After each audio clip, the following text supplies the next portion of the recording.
What's up, droners, and welcome to the newest edition of DRONR News. First of all, I like to say that this is the last few weeks of having this fence, and I know some of you guys said in the comments that my landlord is telling me that he's selling the house because I'm not a good tenant. I'm a great tenant. He loves me. He wrote me multiple letters of appreciation to the new people I'm gonna be moving in with. But either way, this is a great DRONR News. We got drones at the Olympics. We got some stuff, follow up on Donald Trump stuff like we talked about last week, and a lot more. So let's jump in.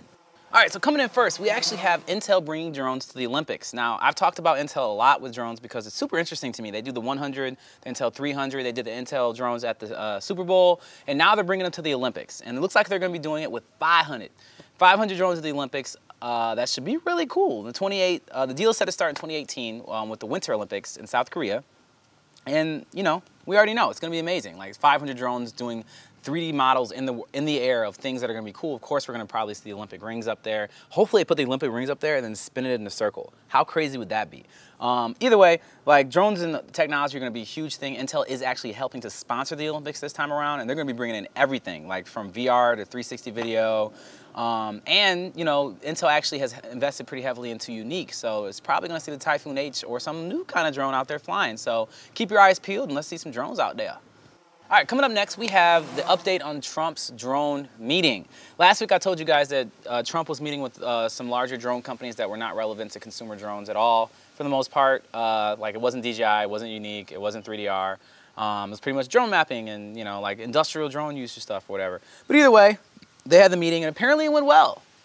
They talked about what would make life easier for drone manufacturers and consumers, mostly along the lines, obviously, since he's working in government, when it comes to policies. So saying that, hey, they need the waiver application process to be streamlined, which is a big deal. I would actually really like that to happen, as well as the implementation of different policies about flying over people and things like that, and drone delivery. They were asking for all that, and apparently Trump was very receptive to that, or he just didn't understand it. So hopefully something good comes from this. I'm really hoping that we can streamline the way that drones are being regulated in the United States. I think we're on the right path, but we need to move a little faster because the drone technology is moving pretty fast. And, you know, regulation might not have to keep up, but at least try, you know? Coming up next, we've talked a lot about drone deliveries and all that. One of the things we haven't talked about with drone deliveries are the things that come along with it that make drone deliveries more difficult, mainly weather. If you're having a drone that's flying into the wind or having to fly in really hot weather, that drains the battery a lot. And that can really affect where you can deliver drone packages to. So you gotta really be cognizant of that. But it's kind of hard to be that because local weather forecasting only happens above 400 feet next to airports right now. That's the only way you're gonna get any kind of local weather, like super hyper local weather forecast. So one of the, I thought this was interesting, even though it is kind of like general, it doesn't say this specific company is doing it or whatever, but I like to talk about the things that are like advancing drone technology because one day it's gonna have this super drone that has all the things on it. And one of the things they're talking about adding to drones are a weather monitoring sensor, especially for deliveries. So a drone's on a delivery and has a weather monitoring sensor that tells it that it's flying into a headwind. And be like, oh, okay, well, obviously this is a problem. It's not gonna be able to make it might be able to make its delivery, but it might not be able to make it back to the home base. So it'll be able to adjust its course and adjust the course of all the other drones that are doing deliveries in the area based upon the local weather forecast. Weather sensor is what it's telling it. All the information it's getting. So that's actually a big deal because it's gonna be able to give us local weather forecasts from drones. Like you might even have drones that are just flying up specifically to get local weather for other drones that are doing deliveries. So either way, it's a good piece of technology that drones are gonna be, actually in this case, helping other drones deliver stuff to us, which is helping us, which is what I like, right? All right, coming up next, we have, in Congress, there is a Republican from Pennsylvania named Bill Shuster, who proposed a bill last week to give the FAA several deadlines on updating their regulations on drones.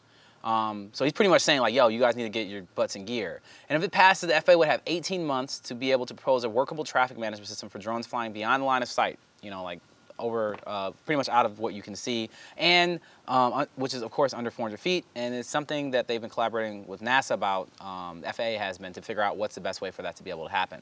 Another part of the bill is a mandate for the Transport Department to develop rules for drone deliveries, because, I mean, why not? So I think this is a good thing. This seems to be like very timely in the sense of that, what I was saying earlier, Trump is meeting with drone companies, and now Republican legislators or congressmen are proposing ways that we can put pressure upon the FAA to be able to make these things work. So this could be really important drone legislation, is because putting things to a schedule and then push in this exact same way is what made Part 107 happen, which we all have rejoiced at for the most part. So I'm hoping that this can actually push drone legislation forward so there's not so much gray area. right? All right, and last but certainly not least is one of the things that I like to talk about that's kind of weird that Amazon likes to do is be able to create patents. And what they did is they have a weird one here that is like it's a patent to be able to have like a hive of drones, like a beehive, but of drones. Now, I know that sounds weird, but let me break it down. So pretty much what they have is just like a big spiral cone thing that is a place where drones, like possibly going on deliveries and things like that, will come back and have their batteries changed out, all that kind of stuff, autonomously, as well as it will act as a control tower. So it's, in whatever sense you want to look at it, it technically is like a hive. Yeah, that's a hive. So yeah, it'll be a hive of drones. But again, this is just a patent, so Amazon doesn't necessarily plan to build it. They may or may not. They have a lot of weird patents they never did anything with. But it's just interesting to see that like this is something that might start popping up in major cities. It's like, oh look, what's that over there? Oh, that's just the hive for all the deliveries for UPS that Amazon built, or the Amazon one, or the whatever. So yeah, you see all the things flying around it? Yeah, those are all drones. It's pretty cool actually. You know, they don't ever crash or something. I don't know. But I thought it was weird. So yeah, we'll keep our eye on it if there's anything to watch. Hey droners, thank you for checking out this edition of DroneOne News. We out here doing it. And as always, you can find more DroneOne News right over here. Or if you want to subscribe to us because this is the coolest page that's ever happened, then you should probably do that because subscribing is what allows us to do what we're doing. So do that. And as always, stay fly.